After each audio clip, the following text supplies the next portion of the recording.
সূরা ফাতা 12 নং আয়াতে আল্লাহ বলেন, ওয়ামান লাম ইউমিন বিল্লাহি ওয়া রাসূলিহি ফাইন্না আ'তাদনা লিল কাফিরিনা সাঈরা।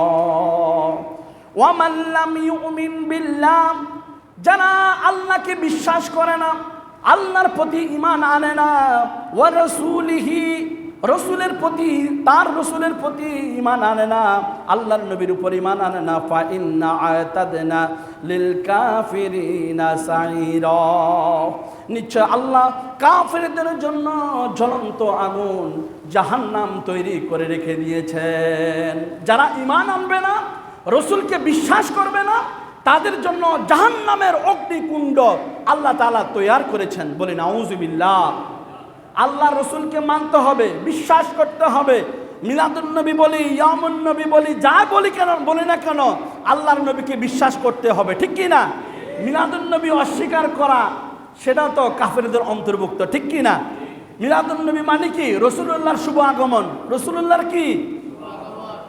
খবরদার নবীজির জন্মদিন এ কথা বলবেন না, নবীজির জন্মদিন এ কথা বলবেন না। নূর নবীজির শুভ আগমনের দিন, নবীজির শানে জন্ম, আমার জন্ম আপনার জন্ম রাসূলুল্লাহর জন্ম কি এক? তো জন্ম শব্দটা কেন ব্যবহার করা হয়? খবরদার জন্ম শব্দটা ব্যবহার করবেন না রাসূলুল্লাহর শানে। নবীজির শানে বলতে হবে কি? নুরুন নবীর শুভ আগমনের দিন, নুরুন নবীর শুভ আগমনের দিন, নবীজির শুভ আগমন, এভাবে বলতে হবে। আল্লাহ তাআলা নবীজির শানে শব্দ চয়নে আমাদেরকে সতর্কতা অবলম্বন করার তৌফিক দান করুক। সকলে বলি আল্লাহুম্মা আমিন। সুতরাং আল্লাহ রসুলকে যে অমান্য করবে, আল্লাহ রসুলকে যে অবিশ্বাস করবে, কাফেরদের মতো জাহান্নামের আগুনে জ্বলতে হবে। আল্লাহুম্মা সাল্লি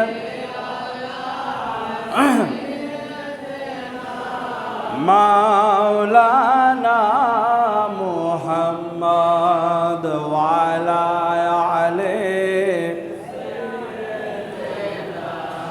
মাওলানা, जिसका कोई सानी नहीं वो नबी हमारा है, जिसका कोई सानी नहीं वो नबी हमारा है, मुस्तफ़ा की अज़मतों का हद है ना किनारा है,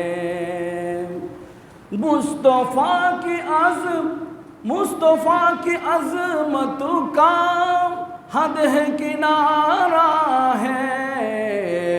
अल्लाहुम्मा सल्ले अला मौलाना मुहम्मद व अला आले मौलाना।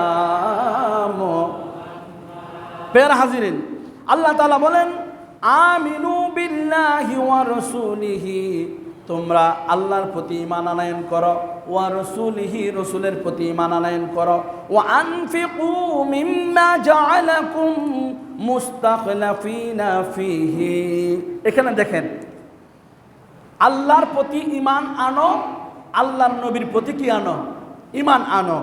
ওয়া আনফিকু, এটা জমা, এটা কি? ওয়া আনফিকু জমা, অর্থাৎ তোমরা ব্যয় করো, মিম্মা জাআলাকুম মুস্তাখলাফিনা ফিহি, যে সম্পদের অধিকারী করা হয়েছে। দেখেন প্যারা হাজিরিন, আমাদের মধ্যে অনেক শিল্পপতি আছে না, অনেক কোটিপতি আছে না, ধনী আছে না? তাহলে এই উত্তরাধিকারী আল্লাহ তাআলা তোমাদেরকে যে সম্পদের উত্তরাধিকারী করে দিয়েছেন, ওই সম্পদ থেকে আল্লাহ এবং রসুলের জন্য ওয়া আনফিকু তোমরা ব্যয় করো। বলি সুবহানাল্লাহ। কার জন্য ব্যয় করতে হবে?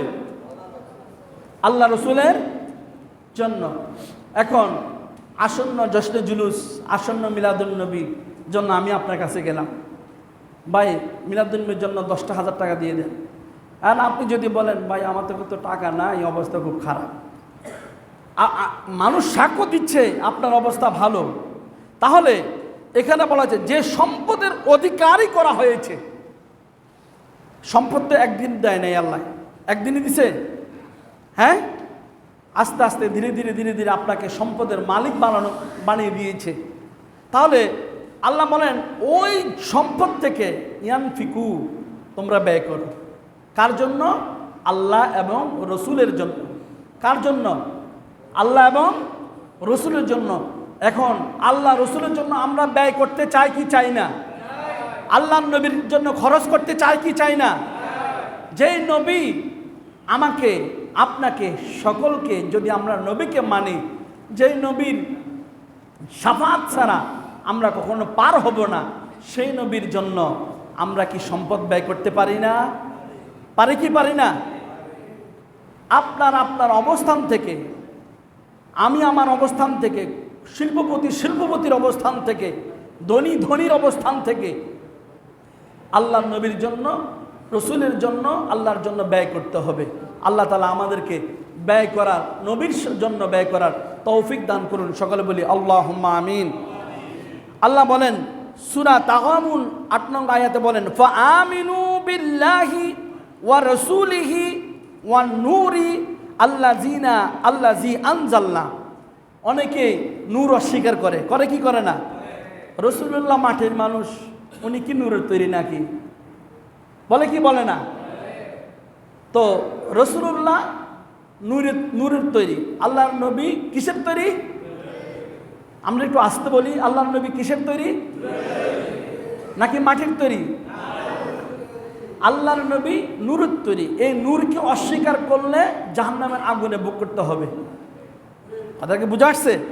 ফাআমিনু বিল্লাহ, তোমরা ঈমান আনো আল্লাহর সাথে, ওয়া রাসূলিহি, এবং রসুলের সাথে ঈমান আনো, ওয়ান নূরি, এবং তার নূরকে বিশ্বাস করো, তার নূরের সাথে ঈমান আনো। বলি সুবহানাল্লাহ। আল্লাযী আনজালনা, যা আমি অবতীর্ণ করেছি। দ্যাট ইজ বুক আর this is book. This is book, হাযাল কোরআন, যালিকাল কোরআন। অর্থাৎ আল্লাহর নবীর ফটোকপি হচ্ছে কোরআন। বলি সুবহানাল্লাহ। অর্থাৎ কোরআনে আল্লাহর নবীর শান ব্যাপকভাবে আল্লাহ উল্লেখ করে দিয়েছেন। বলি সুবহানাল্লাহ। আল্লাহর নবী আল্লাযী আনজালনা, যা আমি অবতীর্ণ করেছি। কেননা আল্লাহর নবীর শান এই কোরআন দ্বারাই তো প্রমাণিত, নাকি? জালিকাল কিতাব, হাজাল কিতাব। আমরা এই কোরআন পড়ি, আর ওই কোরআন কোথায়? ওই কোরআন তখনই চিনব যখন আমি রসুলকে চিনব। বলি সুবহানাল্লাহ। যখন আমি রসুলকে জানবো, ওই লৌহে মাহফুজের কোরআন আমার মধ্যে ধরা দিবে। বলি সুবহানাল্লাহ। আরবিতে 30 হরফ হয়, মানুষ হয় 40 হরফে, প্রকাশে ওলি আল্লাহ। আরবিতে 30 হরফ হয়।